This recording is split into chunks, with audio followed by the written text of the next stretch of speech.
You're listening to the Thoroughbred Podcast, an elite business leadership podcast. We are the world. We are the children. Shalenge. We are the ones who make a brighter day. So let's start giving. Hey guys, welcome to the Thoroughbred Podcast. We're going to talk about some crazy shit that has gone down in the last 48 hours. Thank you for tuning in. My name is John Wentworth. I really appreciate you tuning into this podcast. This is all about elite business leadership, and we're going to dive deep today on this episode.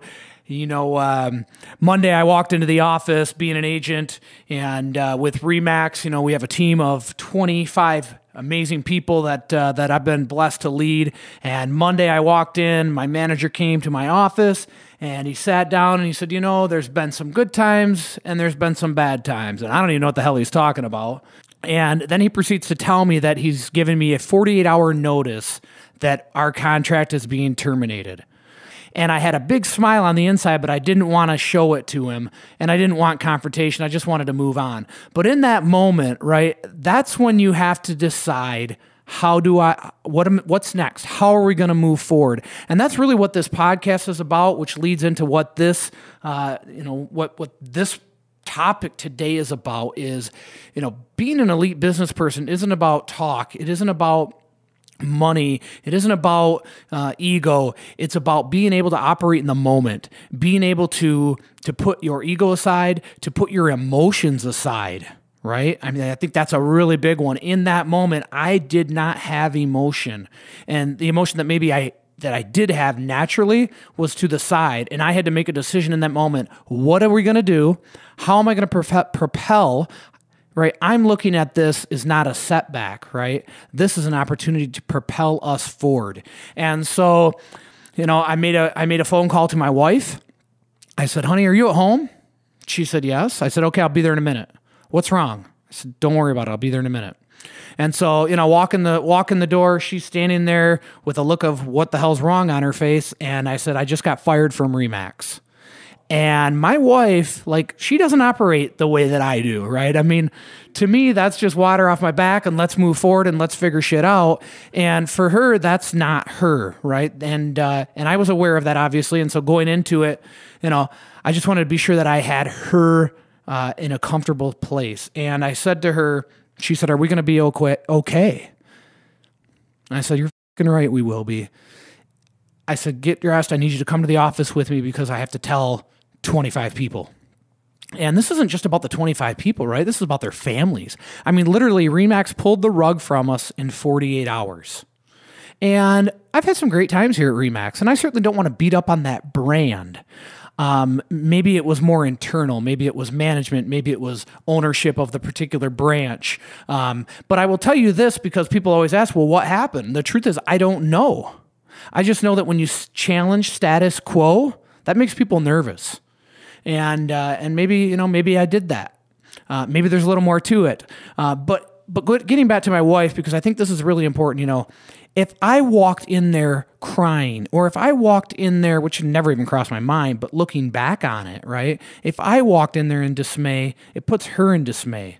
And so if you're in a leadership role in your business and you're operating and you're exposing your emotions, which, by the way, I operate my business with my heart, not by the numbers. And I think that is something that all of us, every one of you listening, you need to really take some notice to.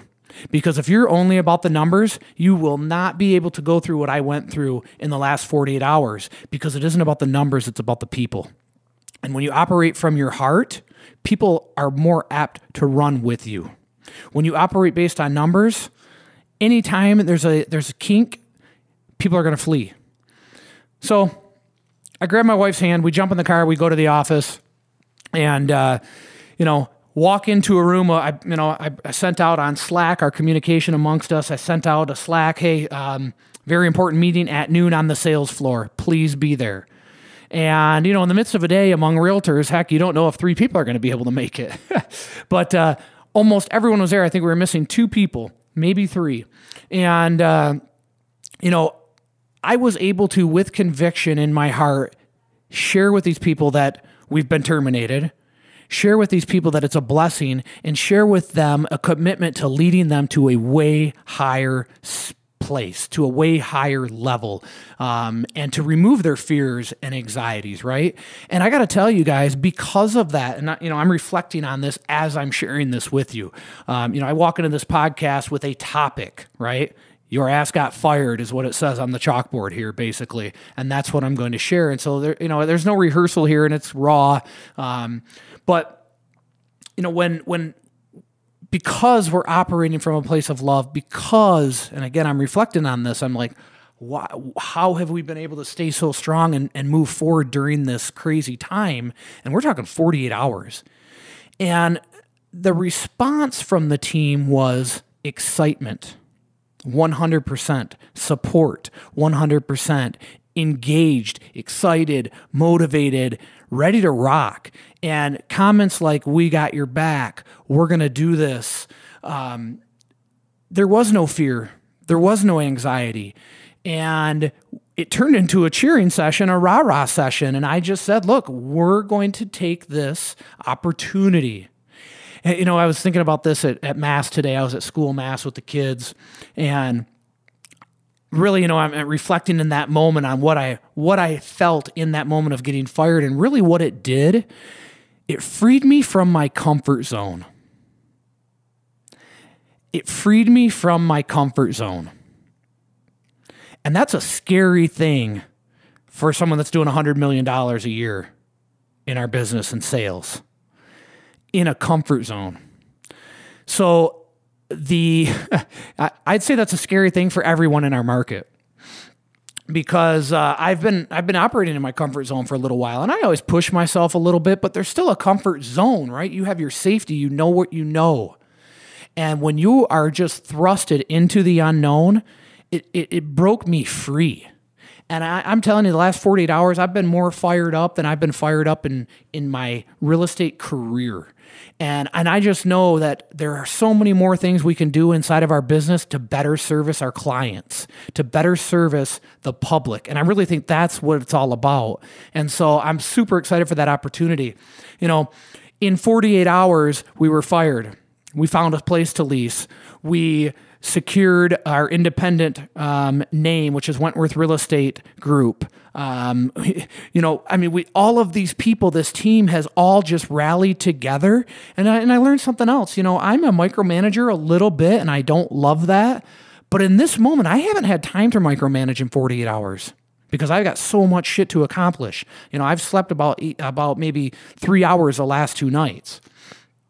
I guess that adds up to 6, and I was going to say 8. So maybe I slept 4 hours the last 2 nights, and still hitting the gym at 6 a.m. and still keeping my routine on taking the kids to school and doing all of those things that I've promised to them and to myself that I would do. But I've also learned something else. There's so much more time in a day. Holy shit. Since I've been committed to working out and getting up early and doing all of those things, you find time in the day. But when your back's against the wall and you have to make shit happen within 48 hours, because there are, if there's 26 people on our team, 26 times 2 times children times cats and dogs and horses, there's a lot of people that are dependent on the actions that I take. And I embrace that. I love that. I love that people have that confidence in me, because it it boosts my own confidence. And I love that.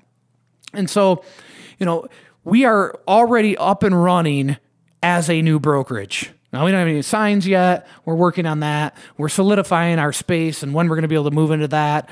So there's a lot of crazy moving pieces. But because I didn't have time to micromanage, our team just took the bull by the horns. And so much has been done outside of me having to dictate it and or to watch over it. And so that's been amazing to see. Guys, we've been at Remax for 6 years.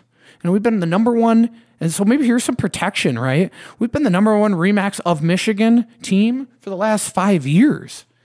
And, I don't look at contracts because I don't like contracts. There are some things that I could have done and I would encourage you to do to maybe protect yourself, because I don't give a shit about leaving here it is a little tough to do in 48 hours, right? So, I could have looked at my contract and said, that's a poor clause that I have a 48-hour exit strategy.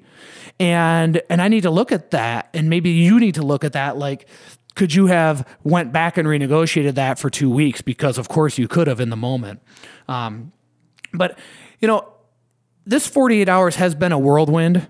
It has reminded me what a thoroughbred is, right? It has reminded me what it takes to be a true leader of people. And it isn't about the money, right? Yes, we have to provide for our family, but it isn't about the money. And so I'm just going back to you again, you who is listening right now. You got to lead your business with your heart. You have to lead your business with your heart, especially in today's environment. People can go anywhere they want. There's a lot of choices, right? But you've got to lead your business with your heart, and people will stay with you. They will fight for you, and they will propel at you and your team together. 2 defining episodes really now have occurred in my life, in my real estate career. And I shared with you on the first podcast about the time that I had zero money, but I had a bunch of homes pending, and I went to that broker and I said, broker, I need to borrow $5,000 because I don't have money to eat or to pay my bills. And that broker said to me, well, John, I'll give you $2,500. And I said, well, I don't need $2,500. I need $5,000. And by the way, I had about 8 pending at the time. I said, I need $5,000. He said, yeah, but I'm going to give you $2,500 because that'll keep you working hard. That will keep you hungry. And I said, well, I've got twice as many pending as you do. I don't need help being hungry. I'm naturally hungry. Anyway, he wouldn't give me the $5,000, and I quit the next day. Now, fast forward 8 years, here we are at Remax, and getting let go and being given 48 hours. And think about that. I mean, when you think about that, like, I don't know what the animosity was towards me, and I don't really care. But think about that small-mindedness from such a huge brand. And again, I don't think it's the brand. It's the people that are operating inside of the brand. They basically cut loose, not me, right? They cut loose probably 50, 60, 70 people, myself, employees, and their families. And so, and I could never do that because I operate from my heart, and everyone knows that. So there's a comfort here, right? And yeah, they can get a little bit too comfortable, but I'd rather have them too comfortable than running scared. So that defining moment of being let go, I love it. There is so much that we are now able to do, and I'm just embracing that, and I'm super excited. I have not had a moment of doubt. Someone said to me, are you scared? I said, I don't know. Maybe I'm a little scared because, like, I don't know what to do, but I'm not afraid. And so we are just marching forward. The team has been awesome. And this really, to me, is, and I've reached out to a lot of the people that people that will be on this podcast in the future. I called Tom Ferry. I called John Sheplack. I called Jason Will. I called Dustin Oldfather. I called Fred Hensler. I called Ryan LaFontaine. I called the people in my sphere that I knew I could lean on, right? And they all just said, just keep going forward. You've got this. Just keep going forward. And I already knew that, but man, it's nice to get a little reassurance. And then you get a little bit of tips, right? One of the guys was, okay, now you've got to call all of your current listings, which is like 65 of them, and you've got to tell them that you're making a change. And he helped me with that dialogue on how to share that with the people, which was huge. And so that's been awesome. Ultimately, guys, this is going to be a really defining moment in the history of the Thoroughbred podcast because we never expected to get fired. It is 48 hours removed from that moment, and we are resilient. We are moving forward. We are rocking, and it's a beautiful thing. So I would just encourage you a few things. You've got to run your operation. You've got to run your business from your heart, right? Now, if you're selling envelopes, it probably doesn't matter. But if you're in the relationship business, which means you're managing people, you've got to run your business from your heart. I'm just telling you. I would not be standing here. I would be telling you a very different podcast today if I ran it strictly based on numbers, because half of these people would be gone. You've got to run it from your heart. I think that's super important. The other thing is that you've got to be resilient. You've got to be resilient to anything that is thrown at you.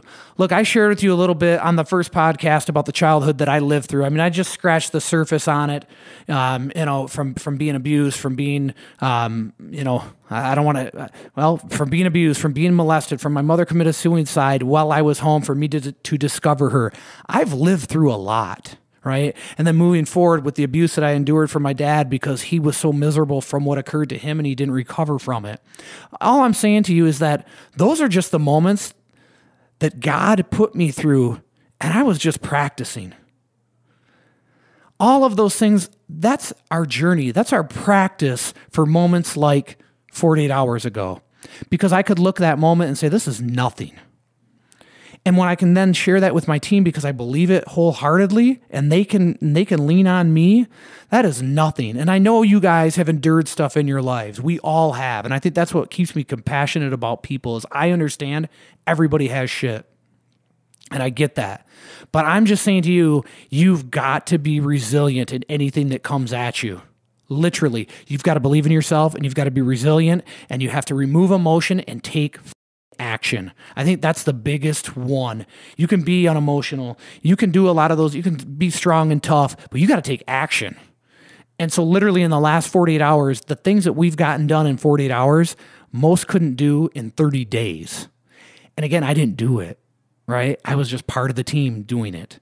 And so, we've got a motto on our group, one team, one dream. And I just love that because people will say to me, well, what's your dream? And I said, it's not about my dream. It's about yours. Right? And so we wear these t-shirts, one team, one dream. And our team now has that dream together because we're going through this together. So you got to be resilient. You got to be an action taker, right? And then you got to have a plan B always because I've been vacillating about going independent for 3 years. I'm always looking at buildings. I'm always, how would we do it, right? What would it look like? And because of that, we were able to really take a lot of very quick action. If you have a team of people, and I know this podcast is not real estate specific, but obviously I have a great sphere of people in real estate. So there are going to be realtors listening. I know some of my brothers and sisters have big teams. If you have a big team and you're under and you're under a national brand, make sure you have a broker. I am not a broker. I did not have one. 2 people on my team were though. Now, that was by happenstance, I'm going to tell you. But I'm reaching out to you to tell you, if you're managing this team and you're under a national brand, make sure you have a broker on your team or get your broker's license because at any point, your ass can get fired, as I learned. The second thing would be check your contract and look for that backup plan and how you can extend your time frame of them letting you go. I think what determines an elite person is being able to just take a punch and then get up and go even harder. And that's what we've done. That's what I did 48 hours ago. That's what our team has done.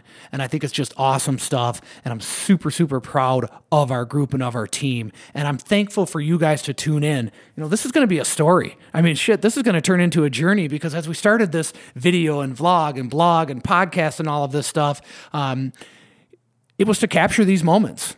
And you couldn't make this moment up. This is real shit and this is what has occurred and it's going to be amazing and I'm very excited for this opportunity. I feel extremely blessed. I found a lot of peace in prayer. I found a lot of peace in my people and my wife has been a rock star for the last 48 hours, which has been amazing. That's been amazing. It's been huge. She just said, I don't know. I think she said, "Fuck it. I got you." And she's had me and that's been huge. So guys, thank you so much for listening. I wanted to keep this one short and sweet because there's a million things to do still today. When you're in a moment of anarchy or chaos, you got to go to your strength. And you got to know what that strength is. And for me, I knew it was my heart. And for me, I knew it was my team.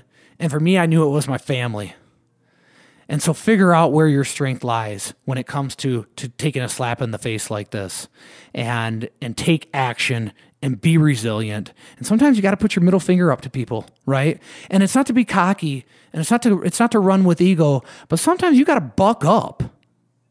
I looked at that scenario of me going to the sales floor and I know so many other people that would have went out there with with tears in their eyes. And the ones that know me know I cry a lot. I'm emotional. But there's a flipping time when you can't have that. You got to just be resilient.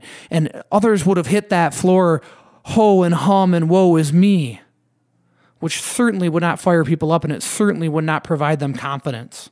And when I'm out of my comfort zone, I operate the best, and I am unstoppable because I am a thoroughbred. And you are a thoroughbred. An elite business leader. An elite business leader. I love you all. Thank you for tuning in. Please subscribe. Please subscribe. I also want to give a shout out to Jay Pitts. I'm going to be on his podcast this week. This is a realtor friend of mine in Kentucky. He's got a hell of a podcast. Be sure to check that out. And then also, we're going to get shit done because I'm going to be with Joshua Smith on his podcast March 26th, March 28th. I will drop it in the comments so you know exactly what day and time, but that's going to be awesome. And I'm super excited for that one. No, I'm not going to Arizona for that one. It's going to be digitally done, but it's going to be awesome. Super excited for them. I'm thankful for them for having me on. And look, guys, we're on our second leg of this.